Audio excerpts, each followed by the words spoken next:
1965 की जंग में कौन से महाज पर तगड़ी लड़ाई लड़ी गई थी? हमने एक डमी एक्टिविटी वहाँ आर्मर डिवीजन की शो की और जबकि हमने पूरे का पूरा डिवीजन हमने सियालकोट सेक्टर पे लगाया हुआ था। आर्मर डिवीजन से दूर की बात, उनकी कैलकुलेशन में वहाँ एक इन्फेंट्री बटालियन से ज्यादा नहीं थी। लेकिन जब वो आए, फिर जो उनको सरप्राइज मिला, बिल्कुल, फिर जो आर्मर डिवीजन निकला, 6 आर्मर डिवीजन, और जिस तरह वो लड़ा, वो तो एक तारीख है बहुत बड़ी।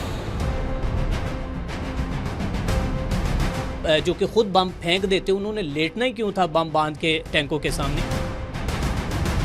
सारा बलूच की हिस्ट्री जो है वो वैसे ही एक बड़ी वॉरियर हिस्ट्री है। It is one of the bravest units of Pakistan army. Sir, अगर कोई फौज बाय बुक, जिस तरह आपकी टीचिंग थी उस तरह उसने डिफेंस लिया, और दूसरी फौज उसी बुक के तहत अटैक कर रही हो बाय बुक, जी जी, और पूरी एसओपीज फॉलो कर रही हो, स्ट्रेंथ सेम हो, तो कौन सी फौज जीतेगी? जंगें जो हैं वो किताबों में नहीं लड़ी जाती, जंगें वाय के ऊपर लड़ी जाती है कि लड़की। 25 दिसंबर को जब ढाका में कायद-ए-आज़म की बर्थडे का केक काटा गया, हाय हाय क्या बात है, और परचम सब हलाली परचम लहराया गया। उस दिन 288 बिलियन डॉलर की इन्वेस्टमेंट जो 55 साल में इस टॉम ने की थी बांग्लादेश में, वो सारी डूबी। मोदी जो है वो उसकी कोई आगे एक्टिविटीज ऐसी देख रहे हैं कि दोबारा पंगा लेने की कोशिश करेगा? देखें, दुनिया ये टॉम एंड जेरी शो देखना चाहती है, ठीक है, और हम भी अब इसको एंजॉय करना चाहते हैं। व्हाट इज दिस पैजाराना? अच्छा, वो जन मूसा ने सिंपल 3 लफ्जों में फोन के ऊपर उन्होंने फोन किया, कोर कमांडर ने फोन उठाया और उन्होंने ऑपरेटर ने कहा जी चीफ साहब बात करेंगे। चीफ साहब ऑन द फोन, उन्होंने सिर्फ कहा पैजाराना, बस उनका thank you sir. Phone Rane ने पिछू पूछ के नहीं मुड़िया के किन्ना को पैना है तो किन्ना नहीं पैना। मैं पाकिस्तान आर्मी की हिस्ट्री नहीं, शायद पूरी दुनिया की मिलिट्री हिस्ट्रीज में इतना पंक्चुअल और इतना ड्यूटीफुल आदमी आज तक फौज की तारीख में नहीं गुजरा।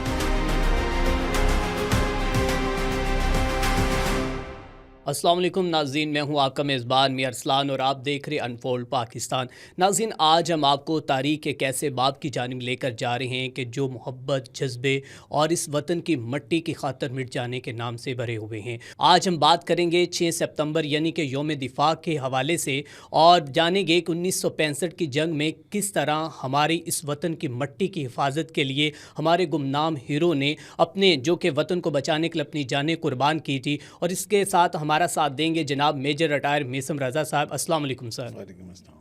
अच्छा सर, फ़र्स्ट ऑफ़ ऑल तो आपकी तशरीफ़ आवरी का शुक्रिया, और आज के इस अहम दिन के ऊपर जो हम गुफ्तगू करने जा रहे हैं, तो सबसे पहले बताइएगा कि 1965 की जंग में ये जो लड़ाई है वो कौन से महाज पर तगड़ी लड़ाई लड़ी गई थी? बिस्मिल्लाहिर्रहमानिर्रहीम, बहुत शुक्रिया, आपने बड़े अहम मौजू पे मुझे दावत दी है। मैं इस मौजू को अपनी रूह और दीन का हिस्सा समझता हूँ। बेशक सर, क्या बात है। लड़ाई तो काफ़ी सारे महाज ओपन हुए थे, जी जी, जिस तरह खेमकरन था और काफ़ी सारे कश्मीर था। बिल्कुल सर। लेकिन जो मेन रन जो पड़ा था वो सियालकोट और लाहौर के महाज पे पड़ा था। जी बिल्कुल सर। और सियालकोट वाला जो चुंडा सेक्टर है वो तो उसकी बड़ी हिस्ट्री है, बहुत बड़ा वो मार्का था, और दूसरी जंग अजीम के बाद सबसे बड़ी जो आर्मर टैंकों की लड़ाई थी वो वहीं लड़ी गई थी। बिल्कुल सर, ऐसे ही। अच्छा सर, बिल्कुल जैसा कि आपने कहा कि चुंडा का जो सेक्टर है वो सबसे बड़ी जंग लड़ी गई, तो चुंडा के सेक्टर पर कहा जाता है कि भारतीय टैंकों का वो कब्रिस्तान भी बना था, तो किस तरह भारतीय टैंकों का कब्रिस्तान बना था? अच्छा, ये बड़ी इंटरेस्टिंग स्टोरी है। जनरली जो बाय बुक जो अटैक और डिफेंस की प्रोपोर्शन होता है वो 1:3 होता है। जी सर। और मगर एक चूँकि हमारे लिए एक हम नौमलूद एक मुल्क थे, और हमारे पास एक फ़ौज की किल्लत तो बहरहाल थी। बिल्कुल सर। और जो असला था वो भी डिस्ट्रीब्यूशन में ही मिला था, कोई अपनी प्रोडक्शन नहीं थी, अभी कोई इंपोर्ट ऐसी नहीं थी। बिल्कुल सर। तो बहुत कमक भी बहुत कम थी, रसद भी बहुत कम थी, लेकिन जो एक चीज़ थी वो बहुत वाफर थी, और वो था जज्बा। जज्बा था। अब ये जो अटैक आया, ये 1 कोर इनकी जो थी, इसने अटैक किया, पूरा कोर अटैक था। ठीक है सर। अब कोर अटैक को डिफेंड करने के लिए at least you should have a core head. बिल्कुल सर। लेकिन हमारे पास एक आर्मर डिवीजन था, 6 आर्मर डिवीजन था, ठीक है। जो आजकल भी वो है, बड़ा अच्छा तगड़ा ही हमारा डिवीजन है वो। तो 6 आर्मर डिवीजन भी पूरे का पूरा चुविंडा पे नहीं था। ठीक है। उसका कुछ पार्ट था जो चुविंडा पे था। ठीक है। और जब वहाँ इन्होंने कोर अटैक किया, तो जिस तरह हमारी 6 आर्मर डिव और उसके साथ कुछ हमारी इन्फेंट्री यूनिट्स थी, जिस तरह उन्होंने उसका दिफा किया, वो एक बहुत जामिया हिकमत अमली के तहत किया। बिल्कुल सर। सबसे पहले उनको इन्होंने ट्रैप किया। अच्छा, टैंक जो है उसके लिए 2-3 चीज़ें उसके वीक पॉइंट्स होते हैं। जी सर। एक तो उसका जो स्लश वाला एरिया होता है ना, उसको बोगी, जो बोगी वर्ड है जी वो सर। निकला ही टैंक की टर्मिनोलॉजी से है। क्या बात है। अच्छा, उसको टैंक को ट्रैप किया इन्होंने बोगी एरियाज में। बोगी एरियाज इन्होंने बनाए हुए थे क्या बात है। और इन्होंने शो किया वहाँ अपनी एक्टिविटी, और टैंक अपना रूट डाइवर्ट करके इनको ऊपर रोंदने के लिए उधर चढ़े, और वहाँ इन्होंने वो स्लश और बोगी एरिया तैयार किया हुआ था। बिल्कुल। अब बोगी एरिया का एक एंगल होता है कि जब टैंक, वैसे तो टैंक के लिए कोई ऑब्स्टिकल नहीं होता, बिल्कुल सर। लेकिन वो उसकी खाई को ऐसे बनाया जाता है कि एक एंगल से जब टैंक उसके नीचे जाता है जी तो सर। एकदम उठ नहीं पाता वो। बिल्कुल सर। और कहा जाता है कि रास्ते बड़े हमवार थे, जबकि उनके टैंक आए हैं तो उस वक्त उन्हें कोई दुश्वारी का सामना नहीं वो करना ट्रैप पड़ा। था। बिल्कुल ठीक और है। सबसे बड़ा ट्रैप ये था, और मैं सलाम पेश करता हूँ उस वक़्त के मिलिट्री ऑपरेशंस जिन्होंने ये प्लान किया। सबसे बड़ा सीक्रेट इसमें ये होता है कि to locate defending armour division, बिल्कुल क्या सर। दुश्मन ने अटैक करना है, उससे सबसे पहले लोकेट करना है कि आर्मर इनकी डिवीजन को। आर्मर डिवीजन लगी कहाँ है, लगी कि कहाँ? वहाँ ना अटैक करें। बिल्कुल। हमने 65 में इनको आर्मर डिवीजन की एक डमी लोकेशन शो की ओकाड़ा के पास, ठीक है सर। और ये भावलपुर और ओकाड़ा के बीच में एक बेल्ट बनती है जिसको खैरपुर टामे वाली और ये वाला डेजर्ट बनता है। ठीक है। हमने एक डमी एक्टिविटी वहाँ आर्मर डिवीजन की शो की, क्या बात है। और जबकि हमने पूरे का पूरा डिवीजन हमने सियालकोट सेक्टर पर लगाया हुआ था। क्या बात है। और सियालकोट में इतनी वो सील्ड मूवमेंट थी और इतनी कैमोफ्लेज्ड मूवमेंट थी, इतनी प्रोफेशनल मूवमेंट थी कि वो दुश्मन को एक पत्ता भी हिलता हुआ नज़र नहीं आया। आर्मर डिवीजन से दूर की बात, उनकी कैलकुलेशन में वहाँ एक इन्फेंट्री बटालियन से ज़्यादा नहीं थी। लेकिन जब वो आए तो फिर जो उनको सरप्राइज़ मिला, बिल्कुल। फिर जो आर्मर डिवीजन निकला, 6 आर्मर डिवीजन, और जिस तरह वो लड़ा, बिल्कुल। वो तो एक तारीख है बहुत बड़ी। और उकाड़ा को भी ये फ़ख्र हासिल है कि वहाँ पर हमने दुश्मन को धोखा दिया था, और उसके बाद जो है हमने असल जो है हमारा महाज जो था वो हमने संभाला हुआ था। सर यहाँ पर बहुत से जो कि लोग ये भी कहते हैं कि हमारे पाकिस्तानी जो कहते हैं कि उस वक्त के जो जवान थे और अपने वतन से मोहब्बत करने वाले हमारे पाकिस्तानी जो कि फ़ौज के जो जवान थे, उन्होंने अपने जिस्म के साथ बम बांध के वो चल पड़े और वो टैंकों के आगे लेट गए। क्या इस वाक़े में क्या हकीकत है? अच्छा, इस बात को लेकर नाकदीन भी कहते हैं कि जनाब अगर वो जो कि खुद बम फेंक देते, उन्होंने लेटना ही क्यों था बम बांध के टैंकों के सामने? इसमें थोड़ा सा बताइएगा, एक्सप्लेन कीजिएगा।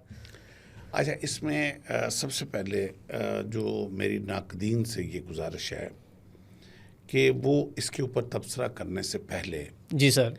उनको थोड़ा सा नॉलेज होनी चाहिए कि एक टैंक और एक आर्मर्ड व्हीकल होता क्या है। ठीक है सर।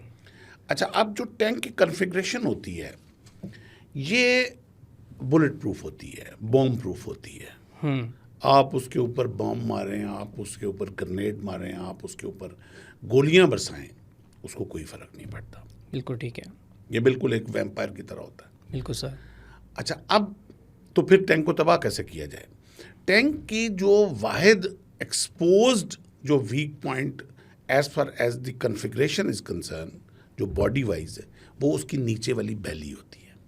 बिल्कुल ठीक है। बैली वाहिद पूरे टैंक में ऐसी जगह है जो आर्मर प्लेटेड नहीं होती, ठीक है।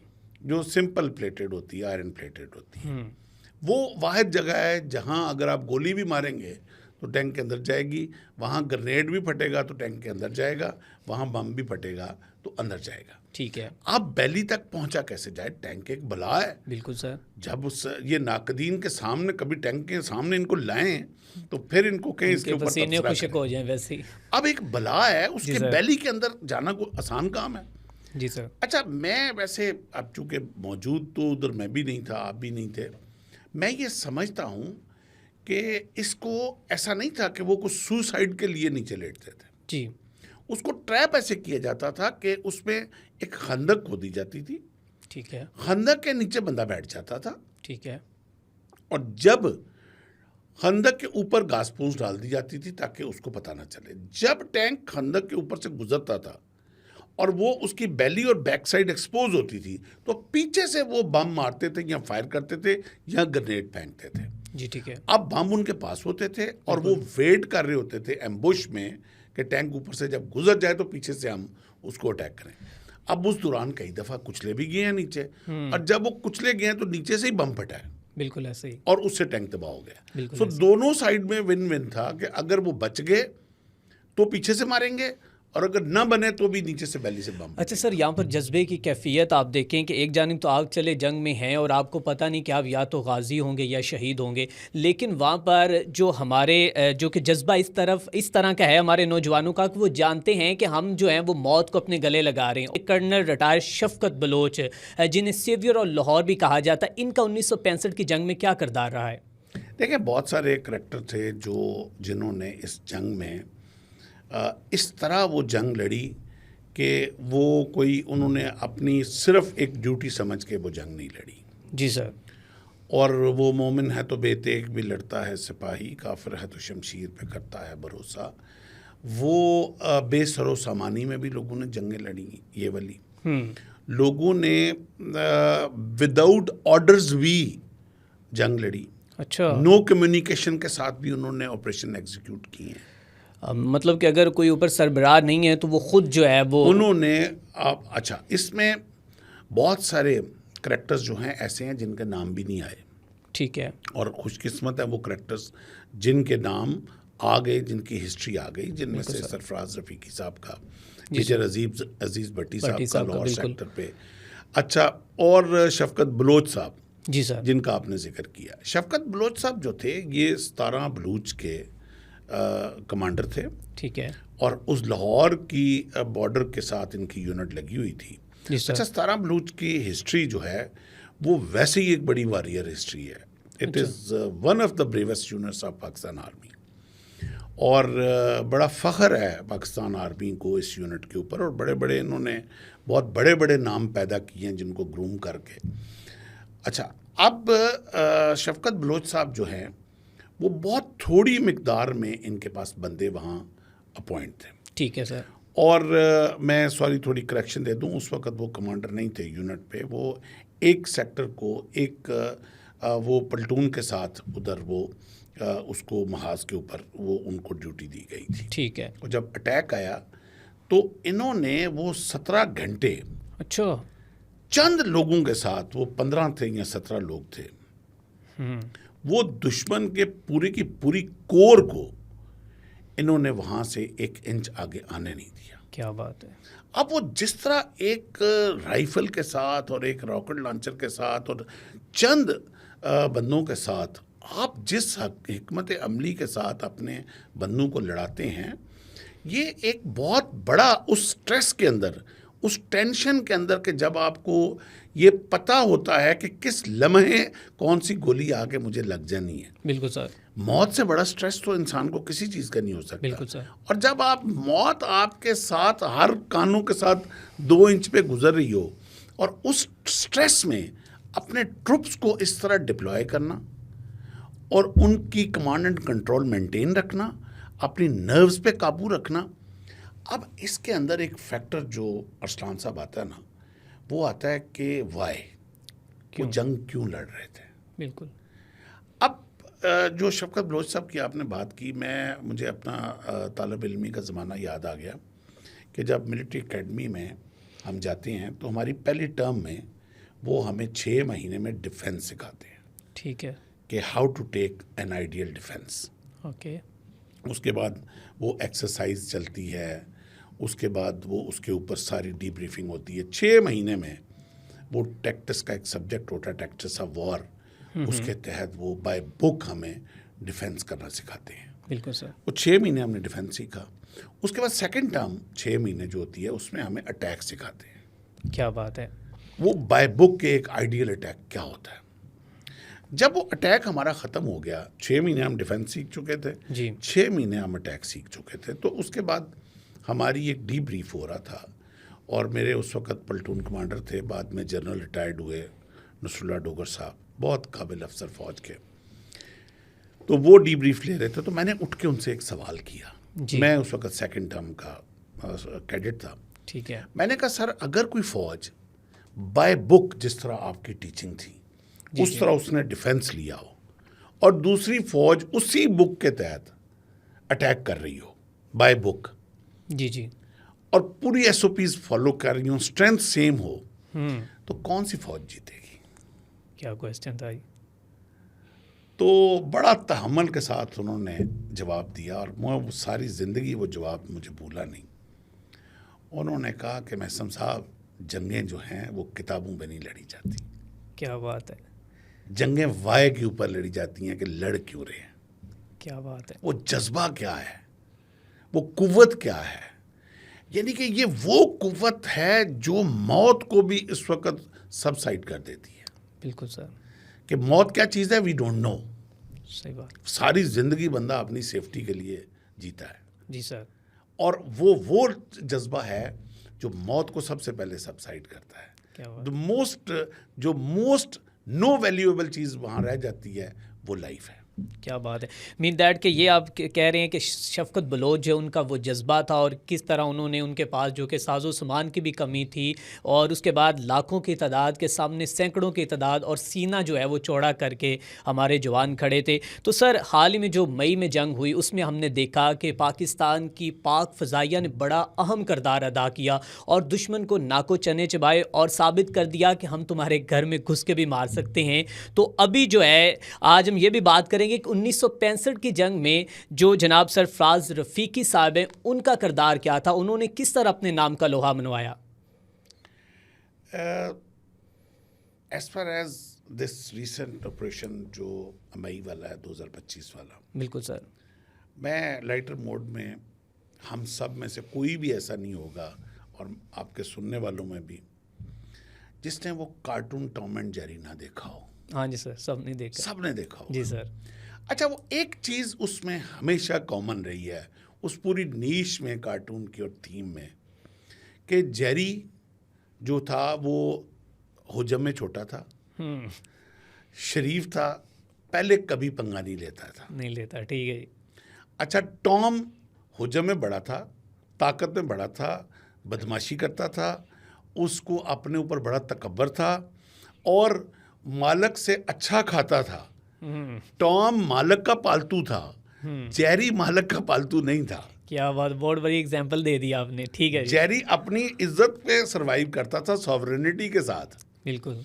टॉम का बिल्कुल था। समझ आए। बिल्कुल बिल्कुल सर। जी सर। अब उसके साथ, उस बदमाशी के साथ, वो हमेशा वो जेरी के साथ पंगा करता था, और एंड जेरी जो उसके साथ करता था वो सब देखते थे, सब एंजॉय करते थे। बिल्कुल ऐसे ही। ये वो जंग थी मई की। जी सर। और सब आप 48 से पूरा साइकिल देख लें, कश्मीर वॉर से उठा लें, ये पिटे हमसे, बिल्कुल। उसके बाद आगे आ जाएंगे 65 में, ये जेरी, ये टॉम जो है, ये इस तरह पिटा हमसे कि तारीख गवाह है, और आज उसी की याद में हम बैठे हैं। बिल्कुल सर। अच्छा, उसके बाद ये कारगिल में हमसे पिटे। बिल्कुल। फिर अब 71 में हमारी जो अब मैं इसलिए 71 का पर्टिकुलर जिक्र कर रहा हूँ, बिल्कुल, कि शायद आपके सुनने वाले ये ना कहें। अब बहुत से लोग ऐसे कहते हैं कि चलें जी, कि 65 का आप जिक्र जीत क्यों गए नहीं थे, करते? 65 तो आप जीत गए थे, 71 जो है वो आपको हराया था दुश्मन ने। 71 की लड़ाई हमारी इनके साथ थी नहीं। थी नहीं, बिल्कुल ठीक है। वो हमारे आपसी दोनों भाइयों के दरमियान थे, थी। जिनको इन्होंने उसको हवा दी हुई थी, और कुछ गद्दार थे वो चाहे वो 65 की मई के हों, चाहे वो आज की 9 मई के हों, वो गद्दार थे जिन्होंने उस चीज़ को पंप किया हुआ था इतना ज़्यादा कि मुक्ति बानी और ये वो और पाकिस्तानी फ़ौज किस तरह। आज तारीख ने वो सफ़ा भी धो दिया। 25 दिसंबर को जब ढाका में कायद-ए-आज़म की बर्थडे का केक काटा गया, हाय हाय क्या बात है, और परचम उस सब दिन- हलाली परचम लहराया उस गया। दिन 288 बिलियन डॉलर की इन्वेस्टमेंट जो 55 साल में इस टॉम ने की थी बांग्लादेश में, वो सारी डूबी। क्या बात है। इस 14 अगस्त को जब सब्ज हलाली परचम बांग्लादेश में लहराया गया तो आज उस जंग का फैसला हुआ है कि जंग कौन जीता। बिल्कुल ऐसा ही है। आज हम दो भाई हैं, दोनों ताकतवर हैं, दोनों इंडिया के एक मुखालिफ हैं। मुखालिफ बैठे हुए बिल्कुल हैं, ऐसे ही है। और अब हम किस तरह सैंडविच इसका बनाते हैं ये वक्त बताएगा। मतलब सर आप ये कहना चाह रहे हैं कि 1971 की जंग हम हारे नहीं है, वो हमारे दो आज घरों देख के लेना। फ्रीकैन के दरमियान थी। आज देख भारत- लीजिए उसका नतीजा। ये अब जंगों के फैसले जो होते हैं वो मौका नहीं करता, वो इतिहास करता है, वो वक्त करता है। बिल्कुल करबला में यजीद ने भी यही समझा था कि वो जीत गया था, बिल्कुल ऐसे ही। वक्त ने फैसला किया कि कौन जीता था। बिल्कुल ऐसे गाली कौन बना और सैयद शुहदा कौन बना, क्या ये बात। वक्त ने फैसला किया। बिल्कुल ऐसे ही। 71 में इंडिया ने सेलिब्रेट किया, हम्म 71 में हमारी फौज ने सरेंडर किया, लेकिन वक्त ने आज साबित किया कि ढाका के अंदर तिरंगा नहीं लहरा रहा, सब्ज हलाली लहरा रहा है। क्या बात है। तो सर अच्छा इसके साथ ये बताइएगा कि अभी मोदी जो है वो उसकी कोई आगे एक्टिविटीज़ ऐसी देख रहे हैं कि दोबारा पंगा लेने की कोशिश करेगा? देखें, दुनिया ये टॉम एंड जेरी शो देखना चाहती है, ठीक है। और हम भी अब इसको एंजॉय करना चाहते हैं। Enjoy वी करें। वांट कि तुम हर साल 2 साल बाद ज़रूर आओ। ठीक है। हम अब जाते हैं क्योंकि हमें ना बड़ा इसका एडवांटेज होता है।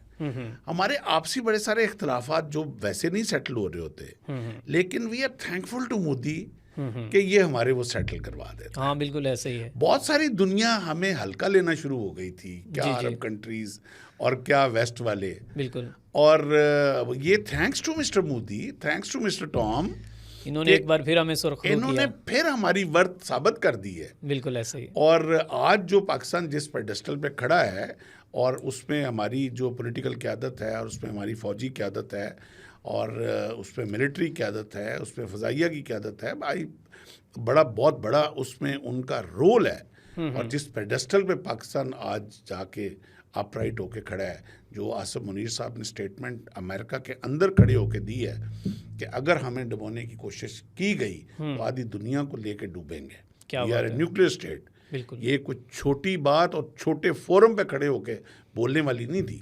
बिल्कुल इसके पीछे थैंक्स मोदी कि बिल्कुल। हमारी वर्थ उसने साबित करा दी दुनिया के आगे। क्या बात है। अच्छा सर बताइएगा कि अभी जो इस वक्त पाकिस्तान के अंदर मौजूदा सैलाबी सूरत हाल है, क्या इसमें भी कोई मोदी का किरदार है जो पानी छोड़ने में? देखिए, मैं ये समझता हूँ कि हर चीज़ मोदी पे डाल देना भी एक इंसाफ नहीं है। हाँ ठीक है। ये एक क्लाइमेट चेंज है, ठीक है। और बेवक्त कुछ चीज़ें हुई जो इस वक्त स्पेशली केपीके में जो वो जो कटी हुई लकड़ी जिस तरह वो बह के आई है डैम्स के अंदर, वो मुंह बोलता सबूत है कि it is all man made. Modi का अभी जो उसने ललकार मारी थी, मैं पानी बंद करता हूँ, तो मेरा ख्याल है कि कुदरत ने उसको बता दिया है कि ये तुम नहीं हो बिल्कुल जो पानी दोगे या बंद करोगे, ये खुदा की ज़ात है जो जब चाहे पानी बंद करे और जब चाहे पानी सुनाए। ठीक है। अच्छा सर 1965 की जंग से रिलेटेड जो है एक हुक्मनामा बड़ा सोशल मीडिया पर वायरल है, पैजा राना। व्हाट इज़ दिस पैजा राना? अच्छा, ये जो राणा साहब थे, ये मंगला कोर के लेफ्टिनेंट जनरल राणा जो थे, जी जी। वो मंगला कोर के कोर कमांडर थे। Very brave officer and very professional corps commander. उस वक़्त के जब ये कोर जो थी ये रिज़र्व कोर थी, और स्ट्राइक कोर इसको रखा गया था कि हम जब अटैक आए अगर हमारे ऊपर, तो अटैक को तो डिफेंड कर लेंगे, उसके बाद हमने अटैक जब करना है तो फिर वो हम मंगला वाली कोर करेंगे। ठीक है।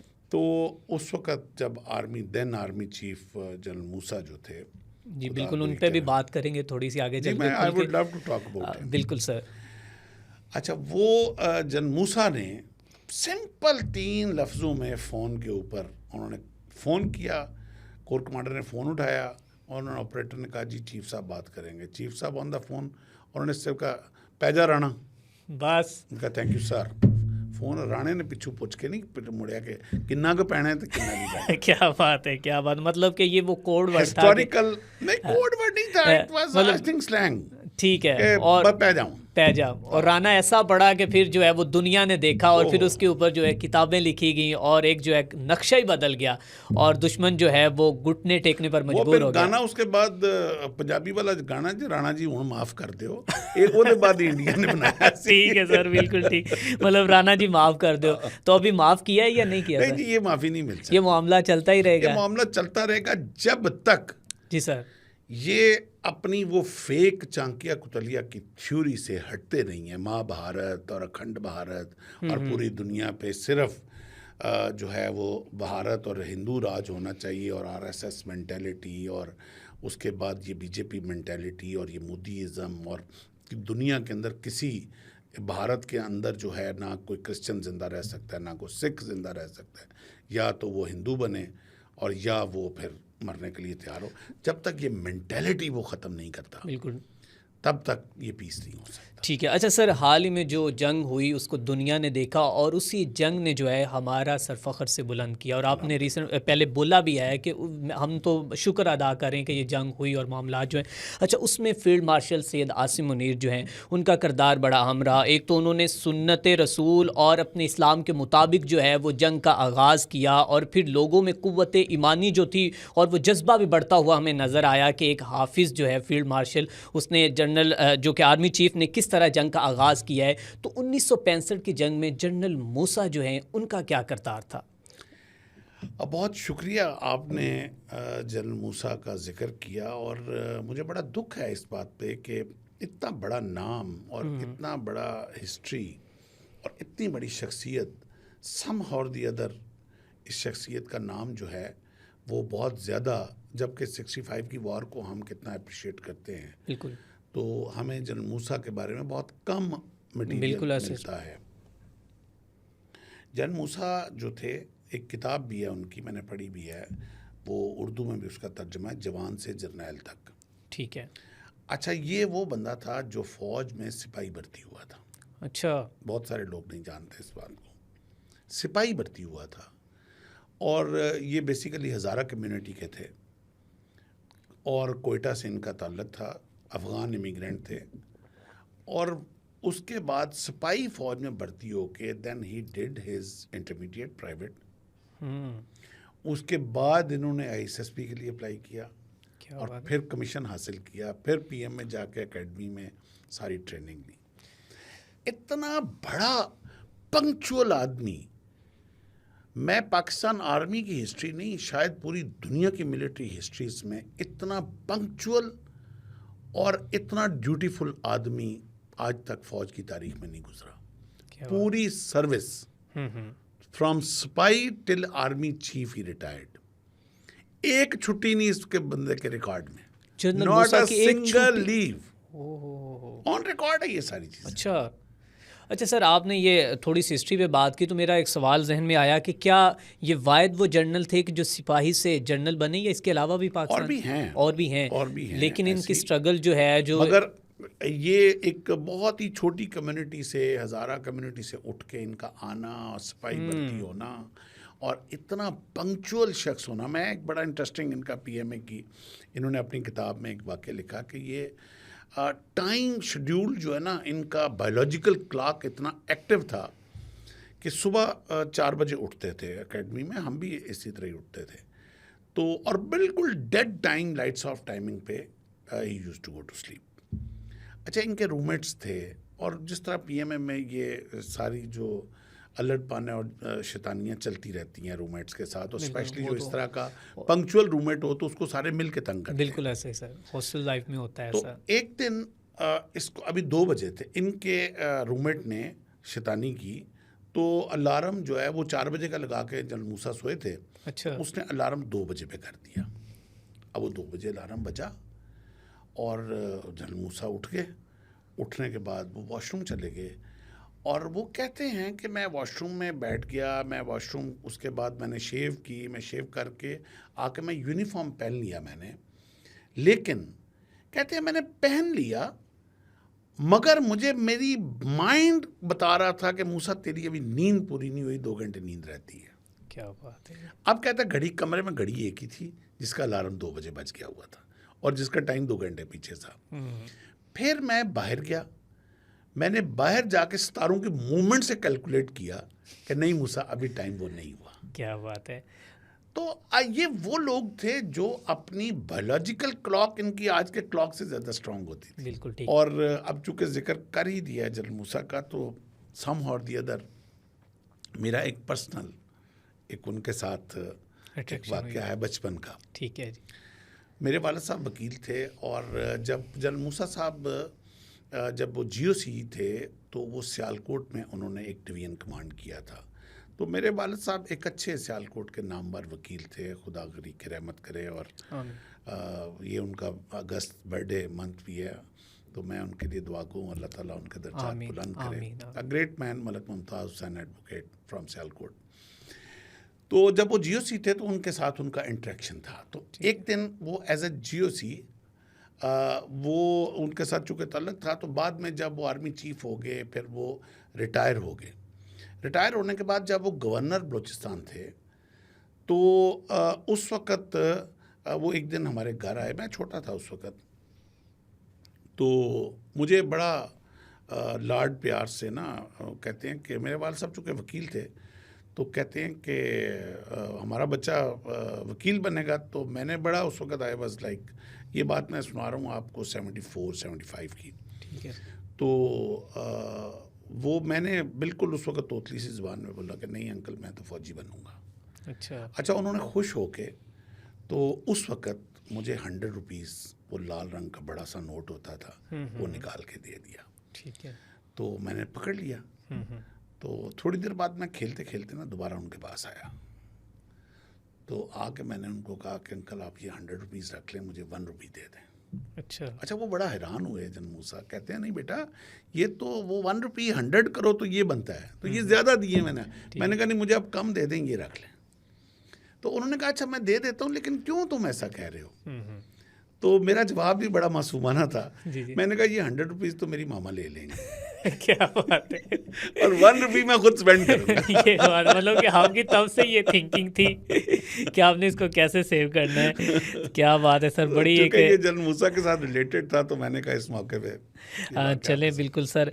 अच्छा सर थोड़ा सा वापस लौटते हैं 65 की जंग में। आखिर में बस अपनी इख्तिताम के पॉडकास्ट का जो हम इख्तिताम करने जा रहे हैं, तो ये पूछना चाहूँगा कि मेजर अज़ीज़ भट्टी साहब जो हैं उन्हें मुहाफ़िज़ लाहौर भी कहा जाता है, उन्होंने किस तरह जामे शहादत नोश किया और उनके थोड़ा सा जो उन्होंने वहाँ पर अपनी खिदमत सर अंजाम दी उसके ऊपर डिस्कस कर दें सर। मेरा हाल है मेजर अज़ीज़ भट्टी एक ऐसा सब्जेक्ट है कि जिस पे हमारी कौम का एक बच्चा जो है ना वो PhD है। PhD बिल्कुल जानता है। He is a pride of nation. बिल्कुल sir. He is pride of Pakistan army, he is pride of Punjab regiment.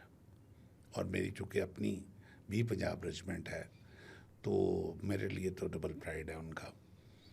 Major अज़ीज़ भट्टी लाहौर में ही तैनात थे, उनकी यूनिट और उधर ही उनका था। और उस वक़्त वो एक कंपनी कमांडर थे और बड़ा एक महदूद सा वो एक रिसोर्सेज के साथ, और वो एक ऐसा एरिया था कि जहाँ पीछे उनकी जंग की सूरत में कमक पहुँचनी पॉसिबल नहीं थी। वो ऐसी इनक्लेव को वो डिफेंड कर रहे थे। और जब एक बहुत बड़ा डिवीजन का अटैक आपके ऊपर आया, ये अब जो मिलिट्री हिस्ट्री के स्टूडेंट्स हैं या जो ज़रा फ़ौज की जो जंगों को थोड़ा समझते हैं, या कम से कम और कुछ नहीं तो थैंक्स टू नेटफ्लिक्स जिसने वॉर मूवीज़ हमारे बच्चों को दिखा के बिल्कुल थोड़ा सा उनको वॉर ओरिएंटेड रखा हुआ है, they can understand the difference of forces between a company and a division. अब एक इन्फेंट्री डिवीजन का अटैक मशरक़ से आता है जी, और प्लान वो ये करते हैं उठते हुए, जिस तरह हम किसी प्लानिंग के बाद हम नारा तकबीर करके उठते हैं कि चलो उसके बाद अल्लाह ताला की रहमत होगी। बिल्कुल। तो रात को जो दिल्ली में प्लानिंग हुई और उसके बाद जो वो बॉटम्स अप हुआ ग्लास का, तो उसके साथ चीयर्स जो हुआ था वो हुआ था कि see you all in Gymkhana Lahore tomorrow. क्या बात। कल का खाना हम लाहौर जिमखाना में खाएंगे। हसरत उन गुलों पे जो बिन खिले मुरझा गए। क्या बात है। वो दिन और वो तड़प आज 78-79 साल होने को है। बिल्कुल वो जिमखाना लाहौर, वैसे हम कहते हैं यार आ जाओ किसी दिन, हम बहुत अच्छे बिल्कुल। होस्ट हमने हैं। तो ये चैंपियन ट्रॉफी पे भी बड़ा बुलाया था इन्हें, जी। ये खुद ही दुम दबा के जो है भाग गए। हम आपको वैसे जिमखाना का खाना खिला देंगे और हम बहुत अच्छे होस्ट हैं। और अगर हम पे कोई शक है आपको तो अभिनंदन से पूछ लो, हम हमने चाय का बिल भी नहीं लिया था। बिल्कुल ऐसे ही है। और वो अभी चाय तक वो पेंडिंग पड़ा हुआ है और हम नहीं लेंगे। बिल्कुल ऐसे ही है। तो और आप वैसे आ जाओ किस दिन। तो वो इस बॉटम्स अप इस पे हुआ था कि सी यू टुमारो और see you all tomorrow in Gymkhana at the dinner. मगर वो मेजर अजीज़ भट्टी और उनकी कंपनी जिस तरह एक पूरी डिफियन को उन्होंने रोका विद वेरी लेस रिसोर्सेज, और एक स्टेज पे उनके पास ऑप्शन था कि वो विड्रॉ कर सकते थे अच्छा। और वो पीछे आके अपनी मेन फोर्स के साथ मिल सकते थे। फौज में जो ऑर्डर मौके के अफसर के पास होते हैं, विड्रॉल कोई ताना नहीं होता। वो इकबाल ने भी जिस तरह कहा ना कि पलटना झपटना, झपट के पलटना, लहू गर्म रखने का एक बहाना। तो so attack and withdrawal is a tactical movement. बिल्कुल। ये कोई पस्ती जो पीछे जाना एक कोई कुछ शर्म वाली बात नहीं होती। आप हमेशा जंग में एक अच्छी टैक्टिकल ग्राउंड के ऊपर रह के लड़ना चाहते हैं। तो withdrawal was an option and that option was given to major Aziz Bhatti. But वही बात जो मैंने शुरू में की थी कि हम तो हथियारों से लड़ते ही नहीं हैं, हम तो दुश्मन को देखते नहीं है कितना बड़ा है। बिल्कुल। हमें ये पता होता है कि हम लड़ क्यों रहे हैं। बिल्कुल। तो major Aziz Bhatti was very clear and finally वो इतनी बड़ी फोर्स थी और जितना टाइम रेजिस्ट किया उन्होंने, वो बदकिस्मती से फिर finally they engage their armour to kill him. और वो आर्मर का टैंक का गोला मारा उन्होंने उनकी पोस्ट के ऊपर, तो उधर ही एम्ब्रेस शहादत। मगर वो अपना काम कर गए थे। बिल्कुल। सर बिल्कुल आपने बहुत अच्छे से एक्सप्लेन किया जो 1965 की जंग को, मेजर अजीज़ भट्टी और बहुत से ऐसे गुमनाम हमारे हीरो थे जिन्हें अभी तक हमारे आज के बच्चे जो हैं वो जेनज़ी नहीं जानते कि किस तरह उन्होंने बहादुरी से अपनी जो कि जान जो है वो अपने वतन की खातिर जो है वो कुर्बान की। तो बस मैं एंड पे यही पूछना चाहूँगा, अगर 1965 की जंग से लेकर अभी मई 2025 तक अब तक दोनों ममालिक के दरमियान जो है वो जंगी हिकमत अमली क्या रही, और आने वाले दौर में ये दोनों ममालिक जो हैं अपनी जंगी हिकमत अमली किस तरह रखेंगे? मेरा ख्याल है कि जिस तरह मैंने आगे टॉम एंड जेरी वाला आपको मिसाल दी है, वो लकीली मेरे माइंड में आ गई। It was not prepared. Okay. तो ये आई थिंक इनको थोड़ा सा अब बैठ के सोचना चाहिए। ठीक है। भारत को। ठीक है। कि वो चाहते क्या हैं, अपने से क्या चाहते हैं, और भारतीय अवाम को अब इनको समझाना चाहिए कि हमने 1948 से लेके 2025 तक एक लम्हा भी पाकिस्तान को चैन से नहीं बैठने दिया। We always tested them and they always failed. अब क्या इन्होंने आगे फ्यूचर में हमसे जंगई करनी है? क्या हमने इसी तरह हमने एक दूसरे के साथ कोल्ड वॉर्स रखनी है, या हमने आगे जाना है? अब ये इस वक्त जो सैलाब आया है, क्या वो डिफ्रेंशिएट कर सकते हैं कि कौन सा पानी है जिसने भारत को तबाह कर रहा है और कौन सा पानी है जो पाकिस्तान को तबाह कर रहा है? सेम पानी है।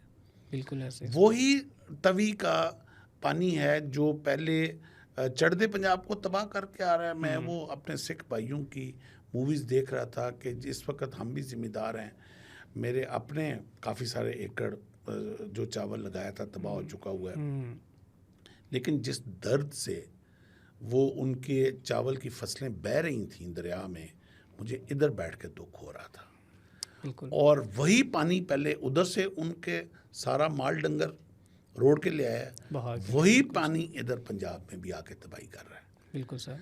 तो जब आपको अब ये सारी चीज़ें आपके वाज़ेह हैं, तो अब आपको सिर्फ अपने पॉलिटिकल गेन्स लेने के लिए, अपनी नाकामियां छुपाने के लिए, अपने वो जो 21 करोड़ पब्लिक टॉयलेट से महरूम है और रेल की पटड़ियों पे जाके पखाना करती है, वो चीज़ें छुपाने के लिए आप सिर्फ एक दहशतगर्दी कराते हैं हर 4 साल 5 साल बाद, उसका इल्ज़ाम पाकिस्तान के ऊपर लगाते हैं और फिर एक एस्केलेशन वाली एक सिचुएशन बर्पा करते हैं, फिर इलेक्शन होता है और मोदी साहब जीत जाते हैं। और बिल्कुल आप क्या ये खेल आप भारतीय पब्लिक के साथ कितना देर खेलना चाहते हैं? बिल्कुल हम न डरे थे, न डरेंगे, न डरे हैं। बिल्कुल जब भी तुम आए तुम पिट के गए। बिल्कुल तुम अब ये संदूर अब कितना जो शर्मिंदगी का है, ये कितना अब अपनी कितनी नस्लों को दिखाना चाहते हो? अपनी मांग में सजाओगे, बिल्कुल ऐसे। I think it should end now. We should think big. We should think ahead. We should think for trade. We should think for the peace. We should fight with the climate change. बिल्कुल हमें competition करना चाहिए इन चीज़ों के ऊपर। बिल्कुल sir. And I think we should get over it. बहरहाल जहाँ तक आपने तकाबल पूछा, जी जी हम हमेशा मिकदार में इनसे कम रहे हैं। बिल्कुल सर। और 1965 की जंग का जज्बा यही था कि हम सैकड़ों में थे और वो लाखों में थे। हम जो हमेशा- हैं, हमारे पास साजो सामान जो उसकी कमी थी, लेकिन हमारा जज्बा इतना था कि हमने वो एक हमेशा तारीख मिकदार रकम में कर दी। कम रहे हैं हम बिल्कुल हमेशा, लेकिन हम 313 रहे हैं। 313 है, क्या बात है, सुभान अल्लाह। हम हमेशा 313 रहेंगे बिल्कुल, अगर ये समझ जाएं तो। क्या बात है। बहुत शुक्रिया सर, आज आपने एक बहुत ही अहम टॉपिक के ऊपर डिस्कस की। तो आज के हमारे साथ मौजूद थे मेजर मीसम रज़ा साहिब, जिन्होंने 1965 की जंग के बारे में हमें बताया और उन गुमनाम हीरो के बारे में बताया और बहुत से ऐसे वाक़यात सुनाए कि जिनसे आज की ये कौम जो है वो वाकिफ़ नहीं थी। और बहुत शुक्रिया आज के आपके इस वक्त का। Thank you. बहुत शुक्रिया।